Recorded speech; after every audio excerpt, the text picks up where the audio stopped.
Welcome back, everyone. We are just about ready to kick off our next brawl with Invictus Gaming going head-to-head against Cloud9. In the last week of the regular season, Cloud9 was fighting to avoid relegation. Since then, they've come on a run, and their team's trajectory has a lot of people surprised, not least of which is the members of Cloud9 themselves.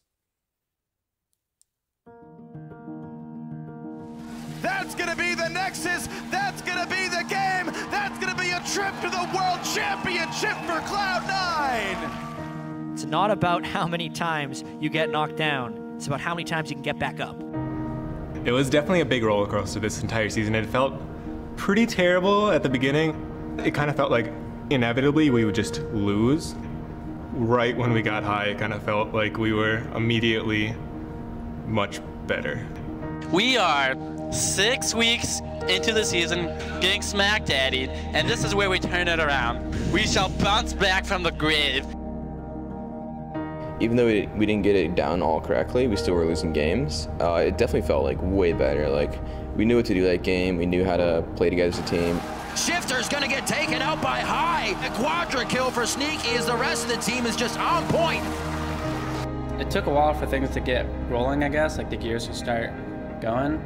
But once they did, then it started working really well. For the gauntlet, we had a very lucky run. They could go on a miracle run to secure their third consecutive appearance at Worlds, but it has to start with today's matchup against Gravity. We have potentially 3 best-of-5s to play. That's so many games, and they're all really good teams. And they are able to come back from the 0-2 that Gravity put them in.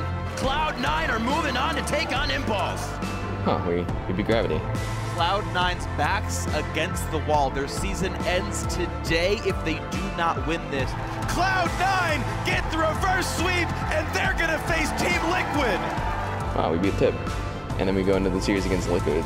Cloud9 makes the run all the way through the regional qualifier from 7th place in the regular season to Worlds. We pulled it through finally to make it through the gauntlet in a pretty amazing run, honestly. I didn't even think it was possible. Like, I had no dream of going to Worlds once we were, in 9th place. So actually making it is just like a dream come true. As I said, it took a while to fall into place, but nobody can take away from them the achievement and the improvement that they have made as a team, especially given their solid win on day 1 of the World Championship. However, on the flip side of things, IG had a rough start on opening day against Fnatic. How do they turn that all around today? Yeah, they need a big performance out of their jungler. There's kind of the 2 sides to Kakao, and I said this earlier today. He's a feast or famine. He likes to farm up or he likes to gank a lot. And I think on the world stage, the gank heavy, get your lanes ahead, especially when you have Zatai and Rookie there.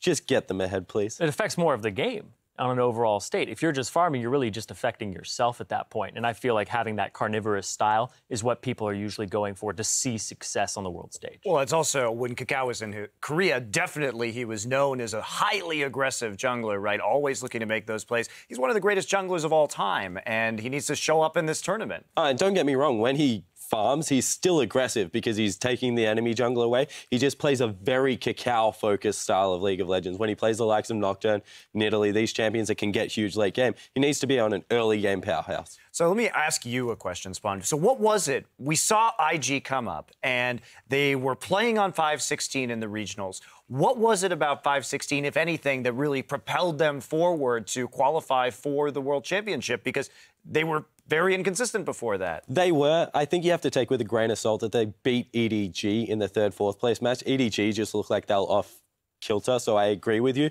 But IG kind of came in and were able to pick up the champion pool in the top lane before any other team in China. Zatai's champ pool has always been massive, and he latched onto these carries and was able to do great things. Now, I want to put a microscope on the bot lane, Kid and Kitties, in relation to Cloud9. If Cloud9 does play as well as they did on the first day, how are they going to stack up against them?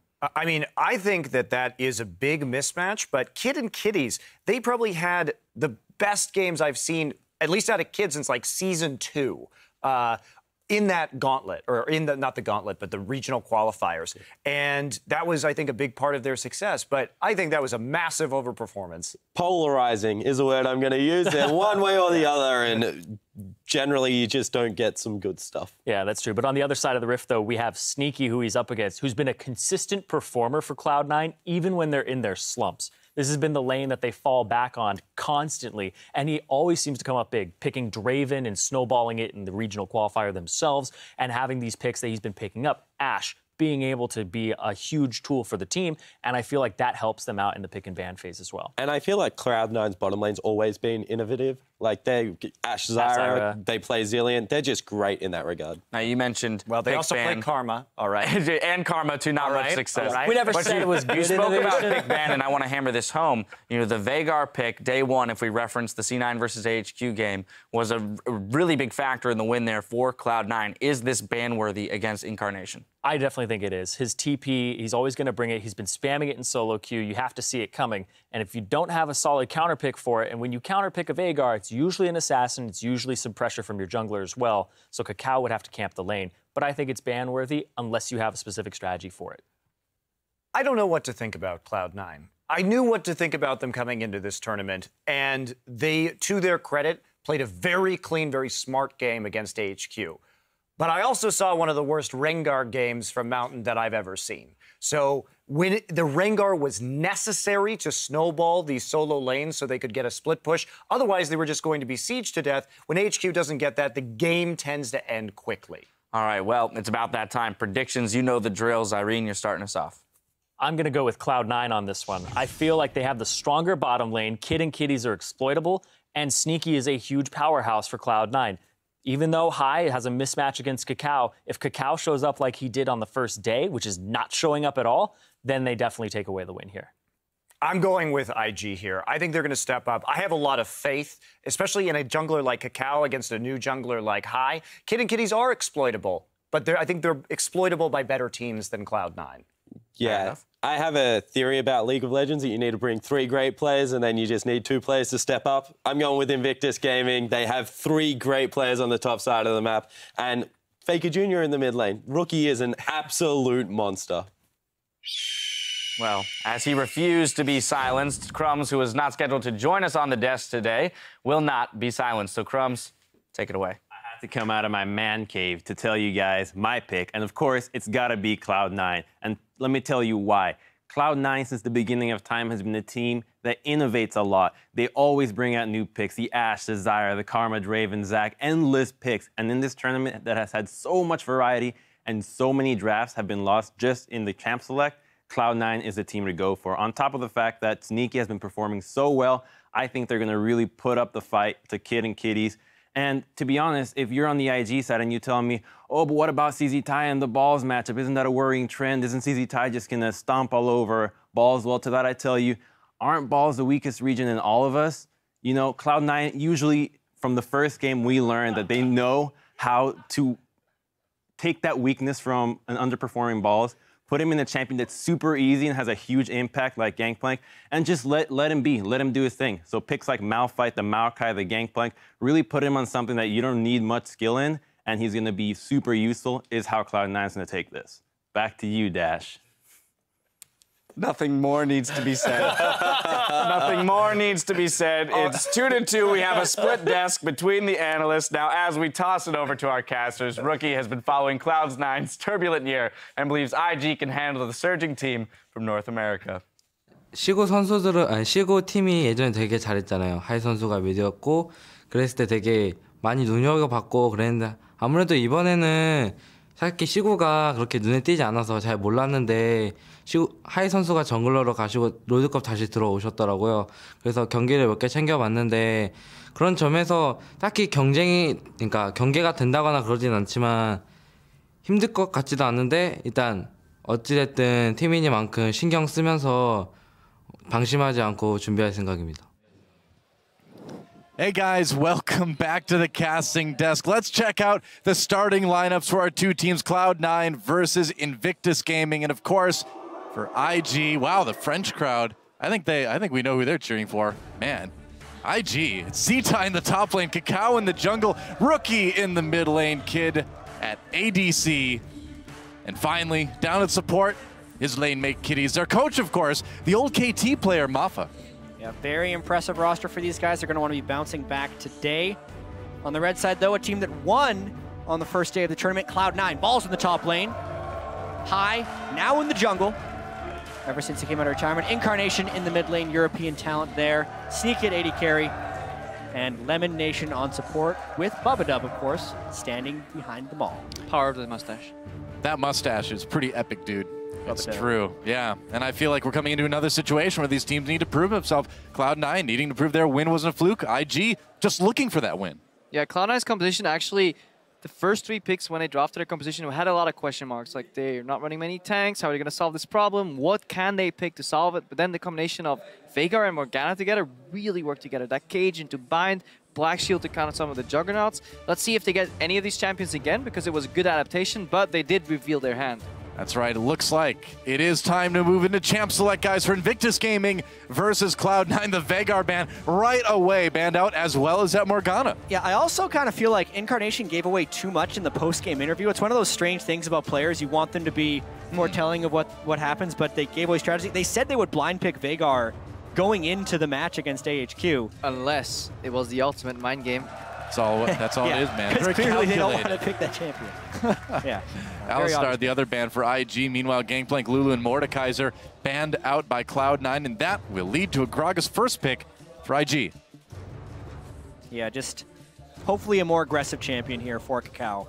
The Sightstone Rush Skarner doing less than 1,000 damage was not his best debut on the world stage after being so close so many times. The weakest jungle performance we've seen in a very, very long time. All summer, in fact, if we go by champion damage. Yeah, and again, it also thematically didn't fit the style of the match. That match required an aggressive early game jungler. Perhaps you can get away with it against Cloud9, because High doesn't seem to be, you know, as punishable as jungle, but at the same time, Kakao should be actually be able to invade, so that is the merit of an aggressive jungle here. And I think what this also means, since it's been picked so early, is that Cloud9 better be matching with an aggressive jungler of their own.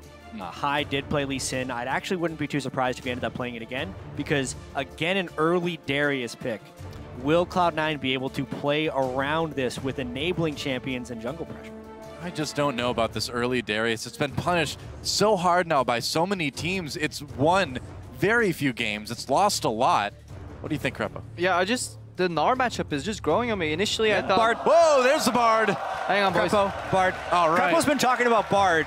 Non-stop. To the annoyance of many of my casters, I've actually been banned of the caster prep room. They're talking too much about Hey, Bard. I don't mind. That's actually I could probably talk about Bard at this point. You've told me so much about him, but I'll give it to you. Yeah, I'll get back to Bard once we see these compositions. Are you sure? It's right here. Bard is just a fantastic pick. I'll need to see what enemy mid laners play. I think Bard punishes enemy mid laners that are low mobility incredibly well. Let's see Cloud9 if they fall into that trap. But overall, just to finish and round out the point of the Gnar, I've just really been enjoying that matchup with the Frozen Mallet kiting here. The Darius, in addition to that, Bard kites incredibly well. CDR boots Bard in teamfights. Don't drop to boots 1 mobility because you lose your mobility boots bonus. Walk backwards that Q. It can get denied by Braum Shield. That is one of the better matchups because Bard Q is obviously 2 parts. You need to connect to a minion or a player or a wall behind the target. Braum Shield denies that, but overall, can punish at least 2. Hit the spiraling, hit at least so many outplay potentials. Oh, I'm loving excited now. Elise and Tristana locked in. Sivir insta-locked by Kid. So what's the last pick going to be for IG? Looking for a mid laner here.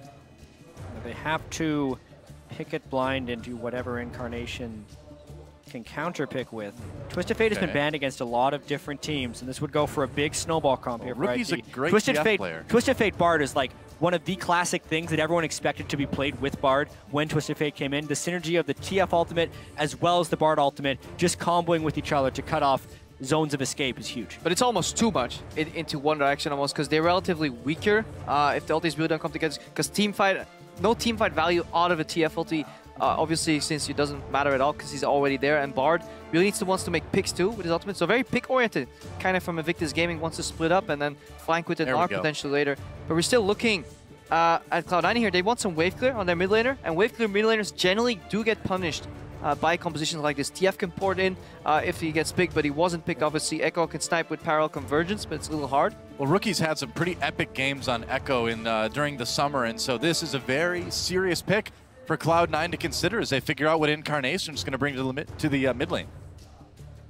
Maybe Victor Just thinking about that. Wouldn't be bad. Yeah, for the most part, Incarnation has been playing fairly standard picks during the end of the regular season in the Gauntlet. His Orianna is exceptionally strong. Victor is also good. What about I was thinking the exact same thing, Jed. I think he will go for Orianna here. It seems like a good composition also to snowball Sneaky, one of the more consistent members of Cloud9. Just keep him in the game, an extra shield to keep him alive, and then get around that. Or balls.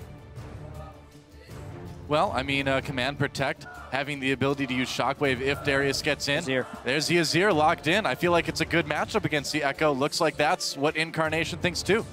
You have really high damage. It gives them more turret destruction abilities, but if we're playing the rotation game against Bard, it's actually a pretty dangerous game to be playing. Cloud9's definitely going to be wanting to take down a lot of early turrets, and IG is going to be playing a fairly early game focused strategy as well. Tempered Fate just offers you so many different play patterns that are just not common to be seen at all just in regular play. The fact that you can make a tower invulnerable, you can make minions invulnerable, suddenly switching tower aggro, you can dive in completely different situations. 2v1 diving is incredibly risky. 2v1 diving with Bard ultimate up eliminates a tower. You're just 2v1ing somebody at that point. So it just unlocks a couple of really nice new play patterns, especially when you're running a very pick-oriented composition. IG will have to be careful though once they group up, because a lot of these compositions that do fairly well in split modes, 1-3-1, do have a lot of downsides when it comes to team fighting. Either way, guys, we are in for a magical journey as we move into Invictus Gaming versus Cloud9. Oh, you know it is. You know it's going to be a magical journey. Don't you, Jad? That is the best named skill I think we have ever had in League of Legends. It is. Finalis, Vulcan. No. Yeah, sorry. It's not even called that anymore, Crepo. You're vetoed. I apologize. There are now 300 really angry people that Crepo just reminded of a name change. It's out there. It's out there. Hashtag IG win if you think Invictus Gaming is going to take it, guys, or hashtag C9 win if you think the NA squad has got what it takes to win this game as we move on to Summoner's Rift. Such an exciting matchup. Cloud9, the improbable team, against a Chinese team that people, again, I feel like we're saying this a lot about Chinese teams, we're expecting a lot more from. Let's get on to the Rift. Listen, coming into this World Championship, China was seen by most as the best region as far as overall strength sent to Worlds here, and we're in day 3. Currently, the only teams that a Chinese team has beaten was 1 game against H2K and 1 game against Bangkok Titans. Everything else they have been defeated on. They need to be able to step up. And that was 1 team with both of those wins, too. Absolutely, DBG. Yeah. IG and LGD yet to pick up a win. C9 getting a bit feisty in the enemy jungle early on. And they do have Braum, incredibly good level 1 support here, just applying the passive. They're going in with some aggressive vision. Being matched at the other side, pretty standard here. Overall, the way this vision is going to pan out. Let's see where the lanes end up, though. Yeah, pretty normal deep wards coming in from both teams. Looks like we're not going to see any big level 1 brawl like we saw so much of yesterday. Yeah, even a mid lane ward placed by Incarnation. Slight tweaks in where you find your ward placement here. You can see there's 2 deep wards from IG in the blue jungle of Cloud9, but 3 wards if you look at the mirror of those wards. So slightly different moves and slightly different plays here at level 1. Now something we have to keep track of is whether IG is going to actually end up hard leashing for Kakao, but it does seem that they go for the double jungle. In the regional qualifier, very often Kakao would get help from either Zitai from a leash or even his bot lane. That would propel him forwards, and then he could aggressively take out the enemy jungle. Because the map has been divided into 2 though, we do see complete double jungling starting up here. I see a missed opportunity here by Cloud9. When you're invading the Gromp, you can actually freeze the wave before it gets to the turret to guarantee the freeze, but they're taking the Gromp instead. They didn't go for that. Maybe they thought they were doing this uncontested, but because they were seen by the ward in the river, it just ends up being... Yeah. It's actually a really cool move to do that. It helps you just get a little more creeps in lane once you return. The downside is that obviously that you reveal that you're starting at that side of the jungle, makes it slightly more predictable, but in the lane swap, doesn't matter all that much. See if C9 keeps the traditional lane swap style where they fast push 3v0, 4v0 to get the tower and then get balls ahead. They really want to get that tower down first, bounce the wave, and keep funneling as much farm as possible into balls on Darius here to get him ahead. Rookie getting aggressive onto Incarnation already, but Incarnation the one who comes out a little bit ahead in life. Rookie, though, he's got that flask, he's got some pots. He's in it for the long haul in the mid lane. Yeah, Rookie is a tremendous laner, so he's probably going to be looking to play quite aggressive in this game if wards are permitted. Look at what Cloud9 is doing, though. Single push here from their AD carry route or sneaky in the top lane. If IG realizes they can send their top laner top, who soaks so much farm. The exact play right here would be Zatai teleporting top lane and then still trying to zone up, but they need all 4 people down here because they're trying to keep balls off the turret. Lemonation was also given solo experience on Gromp, so he is a level 2 Braum, slightly stronger when they're rotating him around the map, but now finally they're doing the teleport, and honestly, they still might be able to hold the zone with 3 people. Look like where their jungler is. Their jungler is at Krugs right now, so High completely at the other side of the map. Balls trying to get to that tower, but he has to share experience with Lemonation. Whereas on the top lane, Zitai is ranged, can farm well against Tristana when the wave is under his tower. Tristana, I think, already skilled E2, so he'll be continuously pushing in. Elimination trying to harass a little bit as IG tries to go for this blue buff steal. Looks like they'll be able to get it, though. C9 getting pushed around a bit on the map early on. Well, they do have a tiny gold lead. This is exactly what happened. High traded some map pressure and top laner farm for his own selfish gains as a jungler. And honestly, it's not that different from how High played during the regular season. When he came in as a jungler, he was very farm heavy. A lot of that had to do with picking Sated Devour multiple times, but he transitions that playstyle to a few other things. High will do things that other junglers just simply do not do. Like play a Mumu? Or Kha'Zix. That does happen. Or win on Rengar. All of these things other junglers don't really do right now. Because the lane swap played out the way it did, though, Incarnation had free reign to just constantly shove in mid, put some pressure on Rookie's Echo here. High even went to the flank there to get him down, but Zitai, he is comfortably farming in this lane, whereas Darius has a hard time farming, especially with a melee support helping him against double range like a Bard. Eat one double stun and you get punished incredibly hard, so Balls will have some trouble here. What's most interesting to me about this is the Balls lane with Lemonation is probably the most common thing for Cloud9 to happen. All the way back, even in 2014, this was an incredibly common lane setup. Even the championship against TSM in 2014, almost every game, Sneaky was solo laning top on Tristana or Corki. The problem with that lane strategy is, though, that Tristana just almost automatically shoves the lane if she skills her E, so much farm gets funneled into Zitai, whereas wave management is paramount to making that top lane support synergy work. You want to deny as many creeps as you can. Rookie here, though. Yeah, look at this. Incarnation certainly winning the 1v1. Rookie takes a ton of damage. Hasn't had to use that flash yet, but it's coming close. That early Fiendish Codex, Incarnation really putting that extra damage to good use. It took Incarnation a little while to get settled in the mid lane since he just started playing professionally this summer split. Definitely. But particularly since High came back in, he's really turned into a force. And all the hype that was coming into the season from Incarnation is actually being realized in a lot of games come later in the summer split and specifically early on here at Worlds. It's actually fun to see him perform on control mages because mainly when he came into C9, he was an assassin player. Everybody expected him to play assassins at Worlds. Now he's picking Azir and doing well so far. He's also in a super dangerous place right now because Kakao is in his own jungle. At least he has some help from High on his own side. Yeah, it's true. Still has that flash, still has that barrier in case the worst case scenario happens.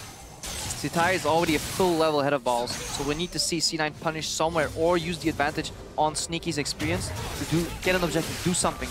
And it's exactly what we were talking about before the game, and all the teams have been picking Darius. They're giving him pick priority, but they're not prioritizing him within the game. And all of these Dariuses are playing from behind, not due to their own choice, but due to team choices. It's not like he's losing the first levels 1 to 5. He is level 5 when the opponent is level 6. In this game, it's level 6 to level 4 by the time they actually meet in lane. And look where Kakao is. Comes Kakao.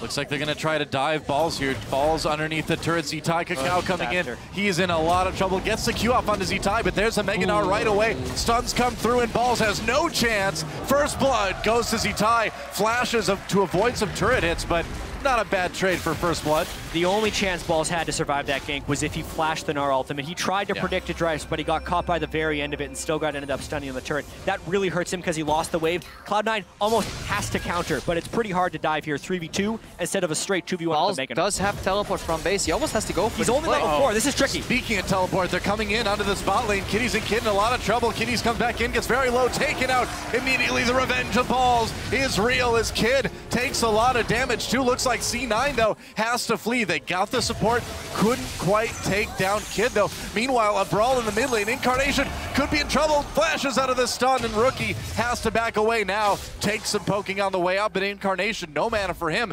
This fight in the mid lane's over. Yeah, needed to burn the flash, was able to maintain the barrier. Oh.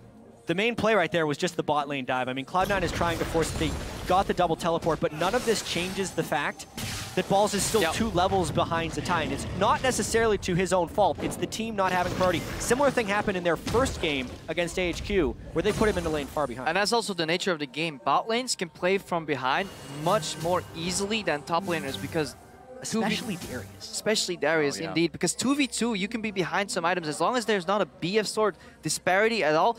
A couple extra potions, you know, you drop some CS, but top lane, that's 1v1, especially in a counter matchup like a Gnar. C9's early lane prioritization has been off, and Balls, yeah, he's getting punished for it. Zitai now just hit level 7. Balls is still level 5. Well, it seems like, I mean, if you have a Darius on your team, you have to remember there's a Darius on your team. Give him a little bit of help. Let the guy get ahead a little bit. He's supposed to be the one that comes in and does a ton of damage. You can't do that in a situation like this. Still level 7 to level 5. Zitai going Meganar, throws Balls against the wall. Balls the minion in a bit of trouble. There's the stun. Little bit of minion tanking helping out there. Oh, the Q misses. Flash Cocoon misses Zitai. He's going to back away. Repel coming in. Can they catch him? Zitai, no flash. Still looks like he's going to get away. Meanwhile, another duel in the mid lane. Emperor's Divide does not hit Rookie somehow, some way. No kills result at the end. Couple nice sidesteps there. Zitai hops out of the cocoon. Rookie sidesteps the ultimate. Otherwise, he would have found himself in the tower. Would have been forced to use that ultimate, obviously. No kills would have happened anyways. So close, though. The minion tanking that house for Balls. Save. Very nice. Honestly, though, IG, the mid lane Rookie has been getting beaten on CS. It's somewhat expected for an Echo Burst and Azir. He's itemizing defensively, and he's starting to make some really aggressive moves. The fact that there's been very little jungle priority on that mid lane, Rookie is trying to take advantage of. So many of these aggressive plays that he's doing just to stay close to Incarnation could actually be punished by High camping for a gank. And Kiddies, they're fine playing this lane slightly from behind. Bard, obviously, with those health packs, gives you plenty of sustain if you don't get all in. Just over time, you can spam health packs in lane, then you back off when you have 4 or 5 chimes, you take them, and they go incredibly quick because each chime gives you additional movement speed out of combat. You come back to lane, sustain up again. Sivir with Spell Shield doesn't get punished, so Cloud9, where they're ahead in experience, can't punish. IG, where they are ahead in experience, they're punishing Balls. They're looking for another dive. Oh, more action down the mid lane. The duel continues. Incarnation taking quite a bit. Still has that barrier. Rookie needs to be aware. He's got his under tilt back in with the ult. Gets a stun onto Incarnation. Could be in trouble. Again, he pops the barrier. Incarnation low, and Rookie takes the 1v1 duel.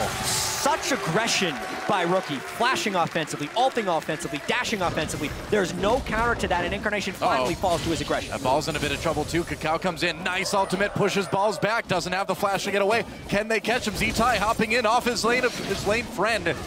That was awkward, but Balls goes down anyway. Didn't get the heal off that Q. Need elimination. Throws the ult down. Kid blocks it with the spell shield. Has to flash away anyway. Teleport coming in. Can't save the AD carry. Rookie coming from the mid lane. Could get bad for C9. Elimination goes down, and Sneaky has to flee.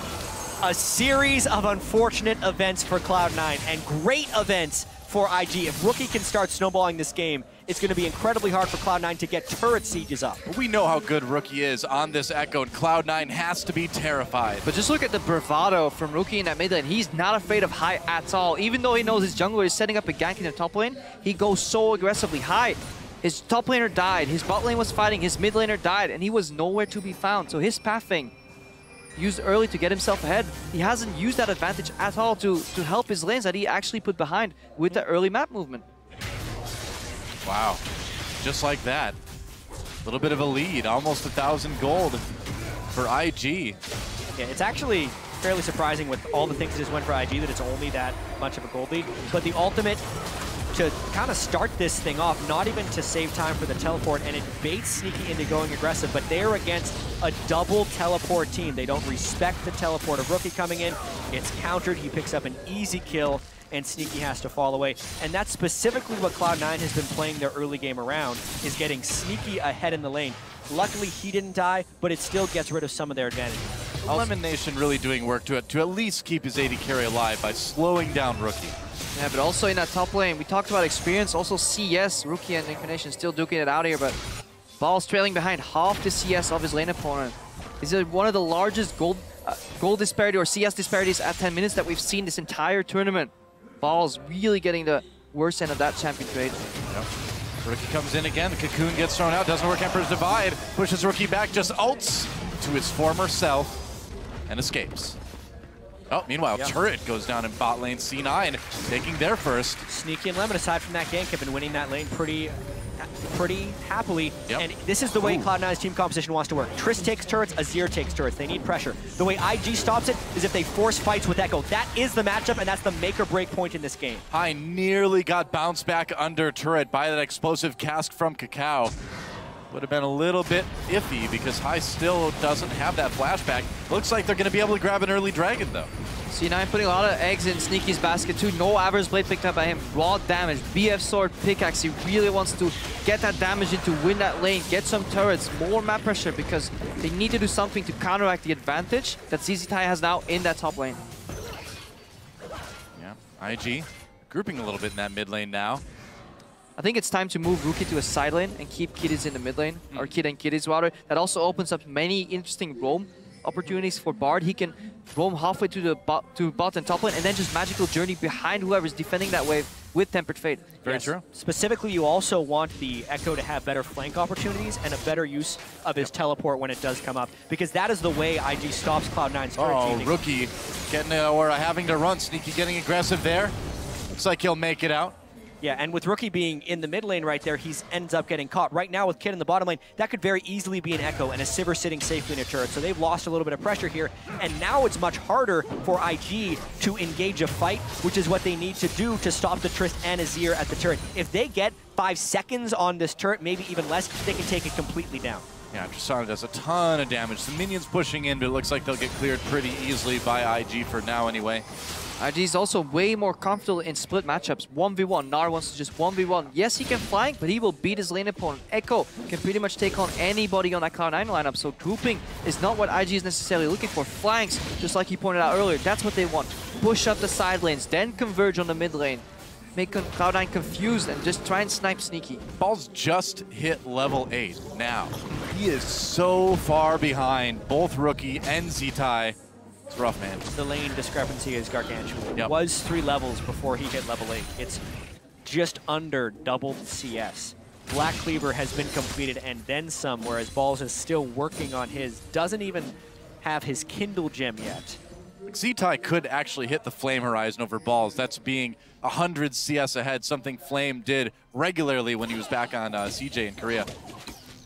Maybe we'll see Flame yet at Worlds. He's the sub for LGD. I think it's time to bring him in, guys. LGD is struggling. Bring Flame in. Balls is 1,600 gold behind right now, if I did that math correctly. Yeah, over 1,600 gold behind right now. So that actually means it's incredibly critical that Cloud9 can play around ZTai's teleport timing. As long as ZTai has his teleport timing up, IG can win any fight. But if he ever burns that, the other 4 members of Cloud9 actually have a gold advantage over IG. And that's where they're going to want to force their plays. But right now, they can't force those plays because ZTai is freely pushing, no pressure to stop teleport, and always having that high teleport threat. Yeah. Well, Sneaky doing what he can to put a little bit of pressure on that bot lane, just getting a little bit more farm. Back to the 1v1 in mid between Rookie and Incarnation. CC9 doing that though, they're avoiding ZTai at all costs, so they're moving multiple members down in the bot lane, get some vision at least, try and make it so that IG has to rotate between the towers and maybe they can find an opening. They're also aggressively taking away a couple of jungle camps, trying to close out that gold advantage, but ZTai in top lane just farming up for free. Wow.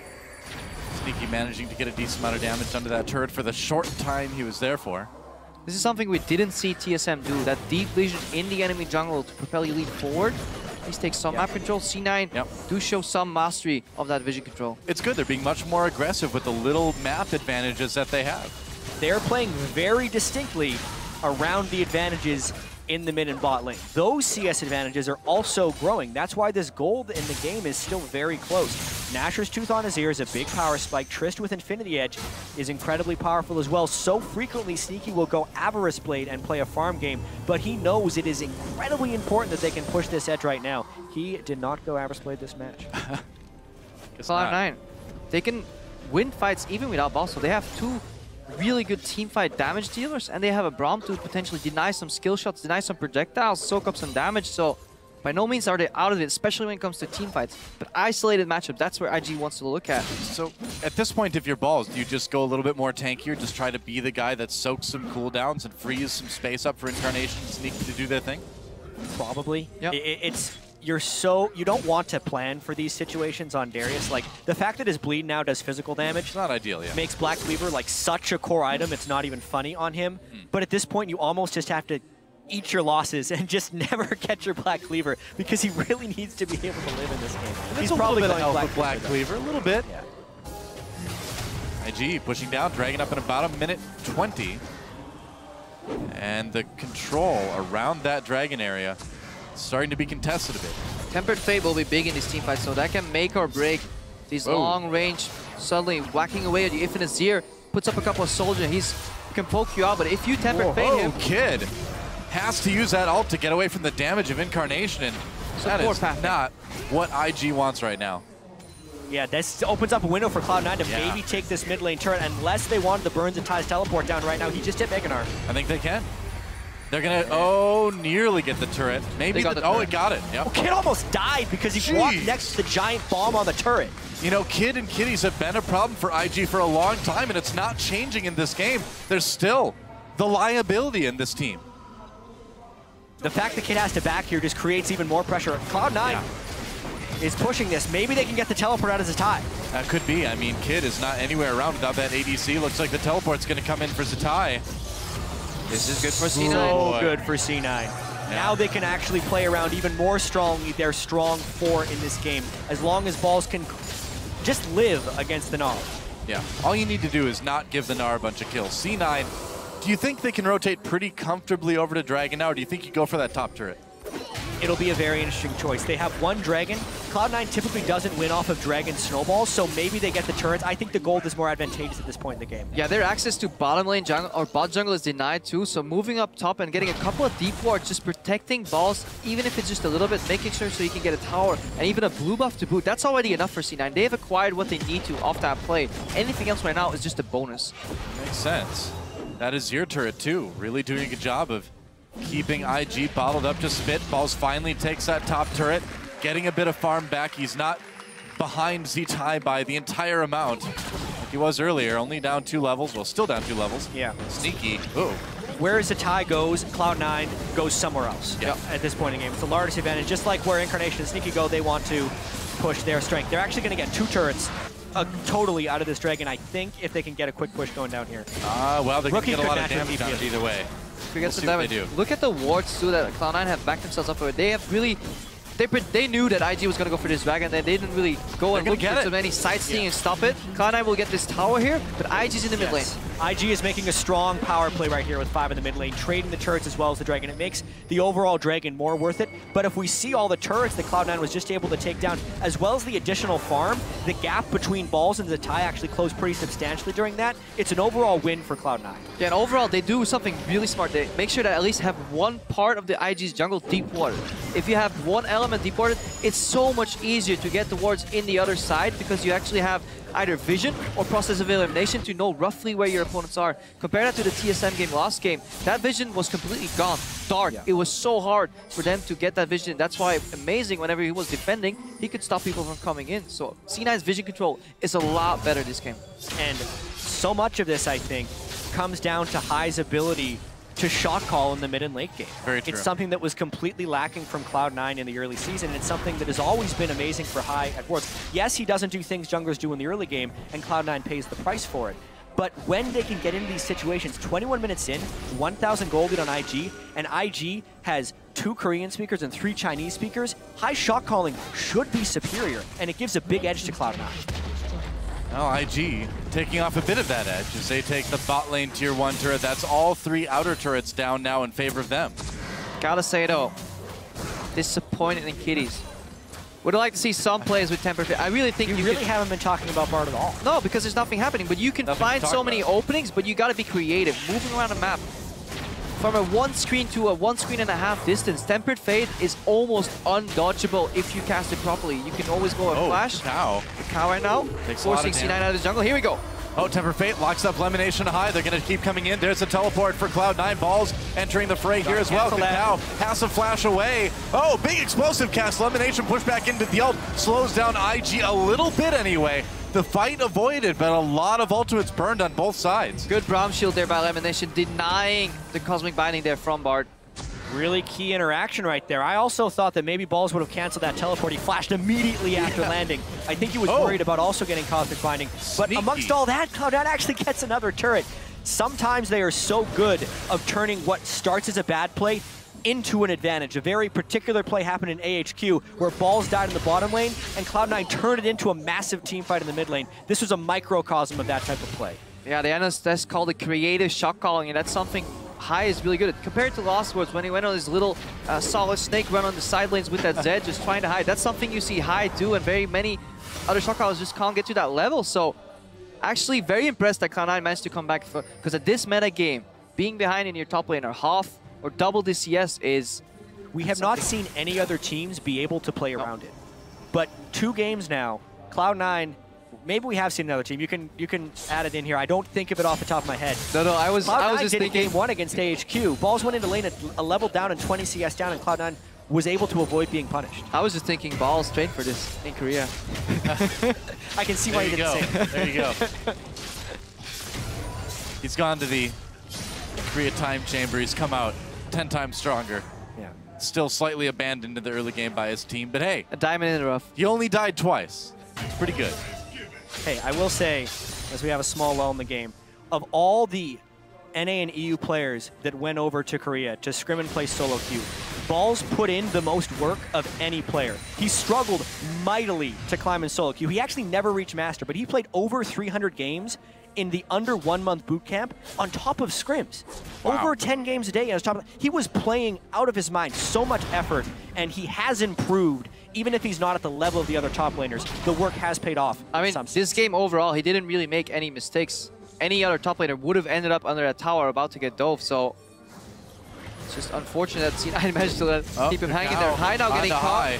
Teleport coming in, and High in a lot of trouble. Repels over the blue buff. Can he get away? Doesn't look like it. Turns in for a bit of damage, but he goes down. And IG, a bit of a power play now as they've got the 5v4. What are they going to do with it? Huge pick. I actually wasn't entirely sure how that one started, but maybe he was going for vision control. Now they're trying to make a play. Doesn't catch anybody. Tempered Fate. It is so hard. Useful that time. It's so hard to cast that from that distance. You really want to be 1.5 screens at max, because otherwise you can actually sidestep it if the player is experienced against Bard. Some players might panic flash, but your max is 1.5 screen distance, because otherwise you can just dodge it. Yeah, and the play is dead at this point. In clearing the ward, Incarnation got half health bars off Kakao and well, Incarnation has that Rylai's now. He's doing a lot of damage. He's getting that little slow as well. They've got to really watch out when they're going through chokes. It's not exactly the tankiest team ever. I mean, Gnar obviously is going to be a bit of a force to be reckoned with, but still, he hasn't gone for the tankiest build. And the game might actually get very explosive in the next 5 minutes, because both these supports seem to be building towards the Zeeks. I think you might be right. He should be able to complete that probably on his next back. He has both components. Same for Kitties.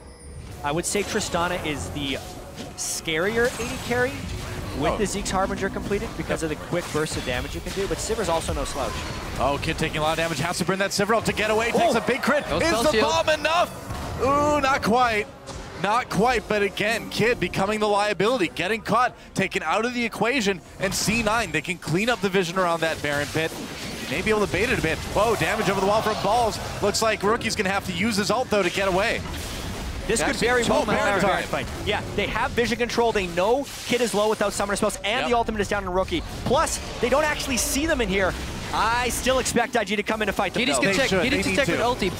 Bard ulti reveals the Baron, but Kakao's face checking. Z-Tai comes in, Tempered Fate, Use catches a few people. IG has to back away. Goes back on the Baron. High tries to go back on the Baron, doing a little bit of damage. Rookie takes out Lemonation. Ball's getting very low. Baron goes over to red team. C9 managed to get it, but will they leave the fight alive? Z-Tai all over an Incarnation. Incarnation gets 2 kills before getting taken out finally by Kakao, and Sneaky takes down Rookie. It ends up being 3 for 4, but Sneaky still has that Baron. I would call that a creative fight.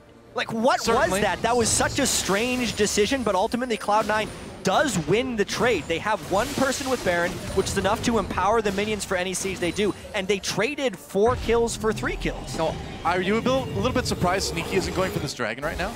I think the better is for him to base and get the tempo, get the items to spawn together with his teammates. Let's watch that again. Tempered Fate actually Zitai actually didn't really help. Yeah, it canceled the Gnarl. Yeah, it's canceled Gnarl. So not a good Tempered Fate there. Yeah. Minus points there. And then Balls drops immediately. But look at Incarnation, what he does in this team fight. Incarnation did so much work. As IG was funneling in, he basically did all of the damage for Cloud9 this fight. And Sneaky did a little bit of cleanup on the backside. If it was not for his Azir right there, yeah, Cloud9 would have been aced. Yeah, this could have been a really good fight for IG, but Incarnation really leveled that playing field. Need to teleport down, but they might have to forfeit this dragon. It's only dragon number 2, so it's very forfeitable. It's shocking that overall it's only the 3rd dragon even in the game, but C9 looks like they really want to cocoon on the Kitties. Kitties can't. Oh, he got to the magical journey in the end. Is he going to live through the bomb, though? Tempered Fate will save his life. Alt used, though. Oh, but Balls comes in for the dunk in the end. And now Sneaky, the backline, gets on the Kid. There's a kill there. Sneaky could start getting the kills. Cacao with one, though. Balls does go down there in the middle of all that. IG trying to turn it around, but it looks like C9 has enough. Triple kill for Sneaky. Ace for Cloud9. Helps them ace, gets the ace. They still have the Baron buff on Sneaky, so they can push with Baron and powered minions. If only they had a wave. What a ridiculous fight. I can't believe they pulled that one off, but it was all about Balls getting into the back line. It was all about Sneaky being safe, coming from the side. Great fight by C9. Balls is doing so much work, just soaking up damage and attention. Yeah. Sneaky went untouched that fight. We talked about this before. 2 carries is enough to win these fights. Incarnation's Azir and Sneaky's Tristana are straight up carrying these fights. Balls is what I like to call an offensive punching bag, right? Because you hit it a bunch of times, once in a while it swings back, takes you out. Watch that again here. Goodness, he got the Noxian Might in this from executing with his ultimate because Kitties get so low. And even though the Temper Fate had only delayed the inevitable, so let's actually watch the other side of the fight right here and see how Incarnation and Sneaky do work here. Whoa. Gets the static shiv crit as well as the dunk here. And Incarnation actually doesn't have the perfect ult, but it still zones Cacao and Rookie off to the side a little bit. And Rookie gets bounced back as he tries to dash in for some finishing blows, ultimately able to get finished by Sneaky, who remained untouched for the entire fight. Yeah, Sneaky, really good aggressive jump there, but still safely. He knows he can always out-trade Kid there in the 1v1, and then he switches with the help from Balls after executing the Sivir to the rest of the targets, and nobody could challenge him at all. And they get the Dragon on top of all of that. C9 in control of this game. Elimination actually not looking to finish that Zeke, so he's just trying to get more tanky. He looks day one and Aegis before he gets that Zeke's. Interesting choice. He's also really, it may not even get it in this game if Cloud9 keeps up their aggression. Yeah. They have an open inhibitor here that they might be trying to go for. It would put Sneaky on 95% crit chance in these fights, so... That's why we were expecting it, because it's such a burst of damage. Especially combined out with Tristana Skews, my favorite AD carry to play Zeke with, but Elimination just values the peeling more, and I mean, in a sense, it makes sense if you can just stay alive and prevent people from even hitting Sneaky. Yeah. And specifically with the amount of damage Incarnation is doing, Rookie's going to want to assassinate him with the flank on Echo, and they want a little bit of insurance for that. We're talking a lot about Cloud9. We do need to talk about IG because it's all about the flanks that they need to be able to get. The Baron call, as well as the Dragon call from Cloud9, were super risky. So the opportunities are still open for IG if they can keep up with the pace of this game. A lot of teams at this point in the game, they get baited into straight up team fight after team fight, though. With this composition, IG can't forget that they have to flank or set up favorable team fights with Tempered Fate. Tempered Fate hasn't been really used effectively at all, so we really need to see Zitai either split push or start collapsing from the flank. Yeah, IG looks lost, man. I mean, they haven't been playing around that Bard ult very well, and the Bard ults themselves haven't been that great. And C9, man, these guys are looking so good now. That improbable run through the gauntlet, now they're looking to go 2-0 up in their group at Worlds. Every game they play seems to make them stronger. It does. The longer High plays in the jungle, the more the more confident Incarnation becomes as well, because he has just been improving game over game over game. This is a completely different player that joined Cloud9 initially over in NALCS. Yeah. Well, I mean, High's almost a completely different jungler already. The shot calling is suddenly, you know, or finally, I would say, getting kind of equalized by his ability to just simply be a good jungler, too. And for IG, they really need to buckle down and win right here. They're the favorites for some in this group, along with Fnatic. And if they start 0-2 as disastrous, they still have Rookie and Cacao, who have been waiting to get to Worlds for so long. If they start Worlds by losing to an EU and then an NA team, it'd be pretty shocking. Gonna be very, very shocking. Elimination Getting some damage onto Kakao. Gonna wait to proc that stun. Gonna turn around now for Kakao, taking a lot of damage. There's the Bramalt coming through. Lemonation backing off. Rookies uses that Zonia's early. Gonna be big. Tempered Great Bartle. Traps to pull up. Yeah, IG doing quite a bit, but now they're bundled up. The damage from, the damage from Azir and from Sneaky is so big. Double kill for Azir already. High helps him finish it off. Rookie on the run, and this, you'd almost kind of assume it's gonna be an ace. With a play, 20% about to drop, and he just goes in like a man, gets a good ulti, and wins that fight for C9. Really reminding me a bit of Coco's Azir play on CJ Entis, man. Just playing that hyper-aggressive Azir, getting the damage done. The team fighting from Incarnation and Sneaky has been so good this game. That was a fight that IG had the initiation on. Not only did they catch Lemonation early and burn his ultimate, they then tempered fate. Multiple Cloud9 members for the setup, but Cloud9 turned it around. And they changed Stun Incarnation too against the wall. A little more damage, a little more focus from IG. He would have instantly dropped without casting a single ability that fight, but because he lived, mostly due to the barrier too, 20%. Watch that again. Look for how Lemonation overextends just a little bit. He tags Rookie, so that helps him in the fight. You could tell Cloud9 was aggressively looking for a fight. That's why he was up like that. But then, Zonia's into 3. And look for the Q from Bar here. Stuns Incarnation, yeah, but he survives long enough to make that play.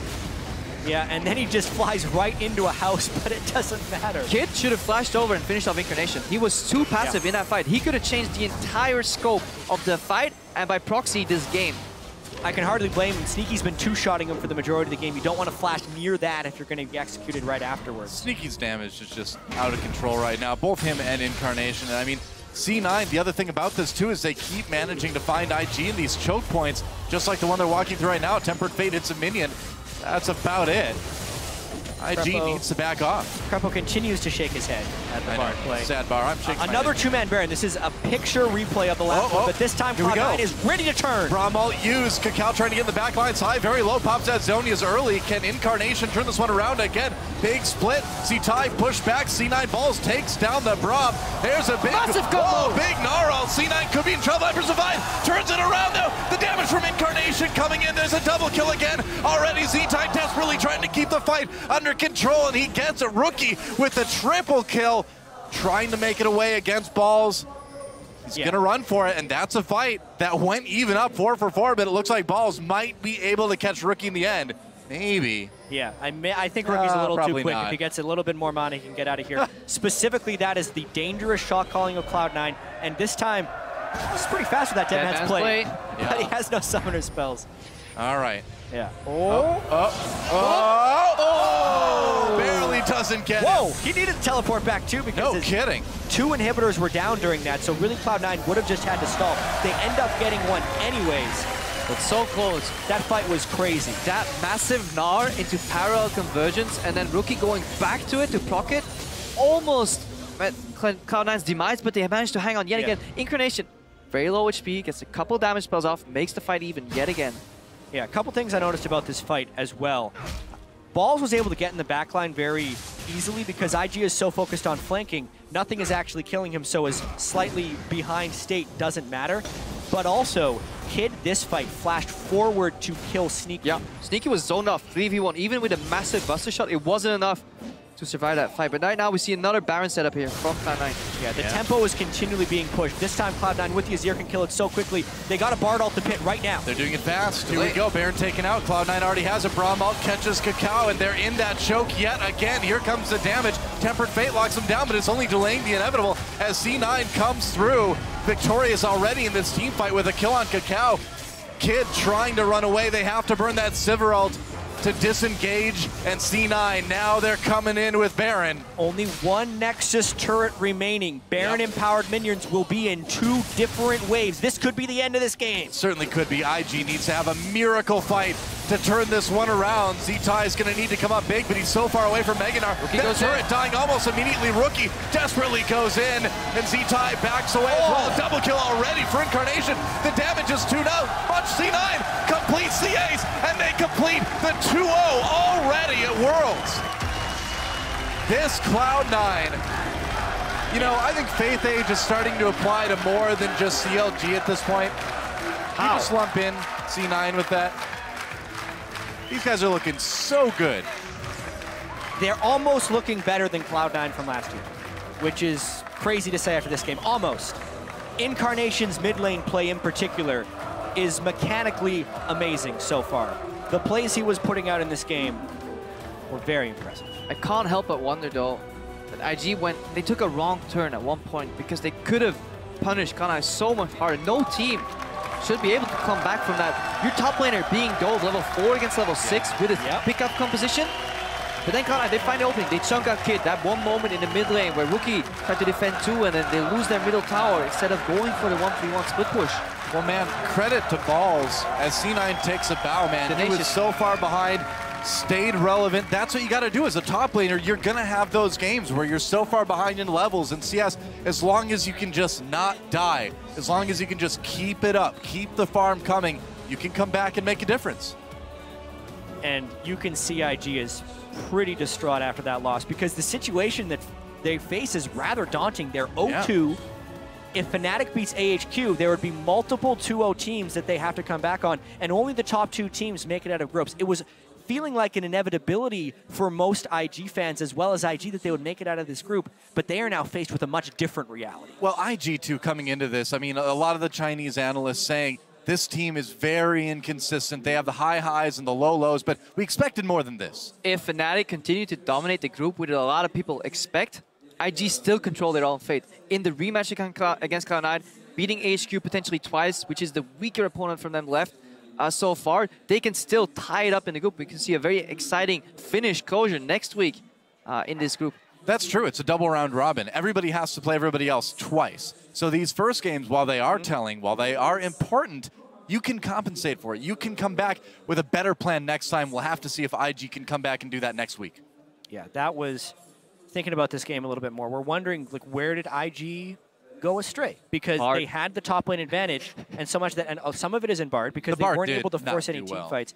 But more particularly, it was literally just about Zatai not finding a way to become involved. And the creative shot calling of Cloud9. They are not following the same script that any other team is here at Worlds. So you have to be also creative on your own end in order to beat that.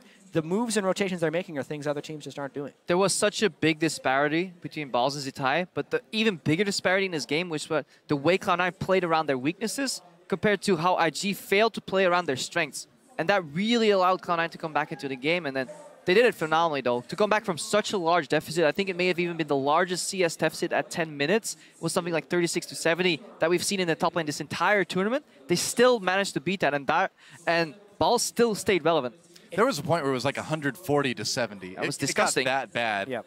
Looks like we're setting up an interview with Shocks just a little bit later.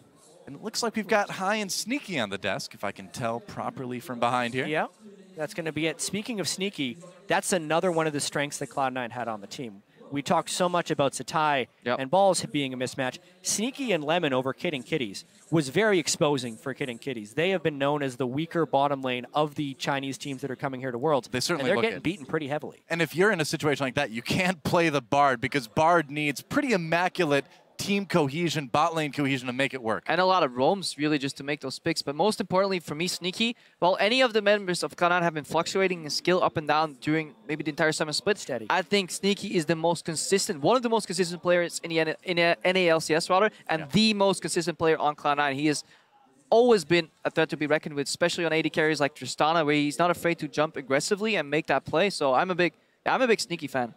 Yeah, and I'm going to bring it up again. We saw it the last time we saw the NA teams winning with Tristana. They were on this pick long before other teams were. So as far as playing with and against, the explosive charge and how quickly it can take down turrets in contested scenarios as well as uncontested scenarios, NA teams have much more practice with, and it's paying big dividends here in the first week. You know, I got to say, too, they banned out the Morgana against Lemon Nation. He just picks up the Braum, does an amazing job with it, too. In the middle of team fights, we saw him individually attacking people, setting up those passives, setting up those stuns. Especially against Sivir. If you watch later on those team fights, we didn't touch on it too much. Very often, his shield was blocking so many bouncing blades, ricochets, like boomerangs from Kid. That's why his damage was so low in these fights. That's right, guys. It looks like it's time to send it down to Shocks for our post-game interview. Thank you very much, guys. Indeed, with the victorious C9, it's Sneaky and High that have joined me here for this interview after... I'm gonna be honest. An incredible win over IG, in my opinion. A couple of things I want to ask you about. First off, coming into this game and Balls getting pretty far behind, on the other hand, having the advantage in the bottom lane. How did you try and even everything out? I'd say that was kind of our fault that we got Balls in that position because I couldn't push into the top wave fast enough to get it to reset fully. So now I was able to get a pretty big advantage off that. And I only got like a small level lead, which is hard to push as an AD carry. So it was a bit rough. We had to take turret and then rotate to mid to really get any sort of advantage for ourselves. Yeah, that did work out very well. And then there was this phase in the game where you guys went to some very risky shot calling, I would call it, around the Baron area a couple of times. Very close fights. What made you do that? What made you accelerate the game at that point, Hai? Well, I'm pretty confident in my ability to understand how to play around Baron. I've done it so many times now. I know when we can do it, and I'm always asking my team how fast we can do it. So having the knowledge of how fast we can do Baron lets me know if we can do it or not. And during the game, you test them out to see if they check Baron right away or not, and then you get a feel for whoever their shot caller is. A lot of times they're either too scared to check or they check instantly every time. And you have to do it to gauge to see what they do, so that in the future you can make the right call on it. You still have to play it out in the end, Sneaky, especially you had some very good moves in those endgame team fights together with Incarnation. Tell me about the synergy with him, because it seems ever since you rejoined the team and since the regionals, that synergy with Incarnation, just his level of play, has gone up tremendously. Well, I'd say we've become pretty good friends with him over the course of the season. It's started a little bit rough because we were losing all the time, but as we kept winning and once we brought Hai in, the morale was like super up there, and now it's even better. So it's been a pretty good road with us. Losing together, winning together, and right now it's winning 2-0 so far. Tell me how kind of your idea, your mindset, your momentum has changed from coming in as the absolute underdog in this group to doing amazing things, Hai. Well, I came into this not thinking I was the underdog, because for me, I need to think that we are the best team for me to make the calls that a winning team would do. So if you go into a game not thinking you're going to win, I'll probably make like a bad call and not like, I don't know, I just assume I'm better than them, even if we're not, so I can make the correct calls. And it's very important that I think that way, and it's been working out pretty great. Sneaky. I kind of just play it as it goes. I don't really look at the names much. I have nameplates on, but I don't think about it. There's no fear factor there. I just kind of play my own game. Definitely showed step 6, world domination. How's that going? Oh, we're 2-0. So pretty damn good. Well, congratulations. Pretty damn good indeed, Sneaky and Hai. Congratulations. C9, 2-0 in this group. Who'd have thunk it? Back to you guys. Thank you, Shocks. Zarin's a happy man. He called it. So surprises coming out of Group B yet again. A win there for Cloud9. Not as easy as you may have expected through the early game. I want to hit on, though, what Hai mentioned there, Zareen, the mindset of needing to play from a place where he can make the decisions that a winning team would make. It's really funny because I've actually played alongside Hai in ranked games before and in ranked 5s, and he micromanages everybody. And when he's in the mindset of we're better than these guys, he's constantly telling you things like, go here, do this, test that. And he's making sure that you're pushing up, going back. You always know what you need to do. So he's basically the puppeteer of Cloud9. He is the chess master. And when he's in his mindset and he's in his groove, you definitely see it. And I think it's extraordinarily important that he's able to do that on the world stage. And he was up against Kakao, who's definitely a world-class jungler and has a history of being an incredible jungler, and he didn't let up the pressure. He didn't let that get to him. Just amazing psychological mindset there. Monty? That's what just amazes me about Hai, that he can keep track of his own position, and on top of that, we know he's a very, very micromanaging style of shot caller, like Zyrene was saying. And to have both of these things simultaneously is really, I think, quite unique to him as a player, and has always, always, always given Cloud9 one of their biggest strengths. But now I want to talk about the hole that they dug for themselves, that Sneaky did mention, because this can't be a trend that can continue throughout the entire tournament, because there is going to be a time when they can't come back from a deficit between their top laners. But it is a team effort to make sure that that top laner gets off on the right foot. Yeah, you aren't always going to go up against Kid and Kitties in the bot lane and get this large advantage to kind of compensate for that. But definitely bouncing the wave appropriately. You heard Sneaky talking about how they didn't set balls up. It is a team effort. It is not just balls there from the get-go. It's early picking top laners that are brutally melee and have very little good range matchups. Like, that's as easily as we can point it out. Like, Darius came into this, and sure, he was a power pick, but you play him on day one, you see that there are counter picks out there, and then you stop playing him in a blind fashion. pick him into the Olafs, pick him into other champions that he can have success, or get him a 1v1 lane and gank it repetitively, because one thing Darius does bring is a fantastic 2v2. Yeah. Yes. And one of the aspects I think that we're seeing with some of these North American teams is that it's a region of weak top laners. So these teams are not used to setting their tops up properly to succeed because they're so unused to even getting carries out of that position, right? We can talk about Zion Spartan and his dominance, but even he had a pretty poor first game up against the Flash Wolves, right? There's been a lot of aspects where we take a look at KT, we take a look at SKT. These are teams that know how to play around carry tops, and they give them a wealth of resources. Well, you know what we are good at, though, is taking an AD carry advantage and transitioning that into mid lane. Both CLG and Cloud9 do that, and they play to their strengths in this tournament, and it's working out for them. Despite it being a top lane bruiser-focused meta, we're still finding ways to open up games from the bot lane. And that is one thing I will say, is I really like the addition of Tristana when you have Darius, because that champion has so much self-PL, and the ability to be able to reposition around team fights, chunk people out to set Darius up for success. Didn't happen in this game, but I have a feeling that when the likes of the SKTs start playing these champions together, that it is going to be fireworks across the Rift. Yeah, and that's when we look at Cloud9's compositions from their last 2 games. What have they been doing? They take some fast-pushing AD carries, they take the Tristana, they take the Azir, they take the Veigar, these mid laners that have a huge zone presence and an ability to siege turrets. Now, what does this do? This hides balls. He doesn't really have to do anything at all. He can be behind. They will get him global gold and make him pseudo, I'm not going to say he was relevant because he really wasn't relevant in this game, but sort of relevant, a warm body for cooldowns to be used upon. But other than that, if some of these mid laners where they can effectively siege with get banned, that's my question. Where does Cloud9 go? Because somebody's going to crack this code about the sieging style, and C9 has to have another response. Yeah, we did see evidence of that. He was at 1.2K down within a single push through the top, securing 2 turrets. From that global gold, brought him within only a 1K deficit, so they're able to make swings there. But as you said, we'll see if they can adapt if and when they are forced to. Right now, AHQ Esports and Fnatic are setting up on stage for our final game of the day. We'll be bringing you that matchup right after this. Stay with us. Remember, you're in charge of your enemy person. Keep track of him like a hawk keeps track of a mouse. That's a nice meme, dude. We'll be the hawk, they'll be the mouse in this game. Nice meme, dude. We go hunting. Speaking of teleport, they're coming in onto this bot lane. Kitty's and Kid in a lot of trouble. Kitty's comes back in, gets very low, taken out immediately. The revenge of balls. Okay, we got it. Echo. Echo. Get out. We lose the fight. We lose the fight. There's super chunk. Run. Yeah, he jumped over. Nice. Oh, you get him. He has no ulti. Okay, good job. Nice. And they're chunked. Balls does go down there in the middle of all of it. IG trying to turn it around, but it looks like C9 has enough. Triple kill for Sneaky. The damage from Azir and from Sneaky is so big. Double kill for Azir already, and they complete the 2-0 already at Worlds.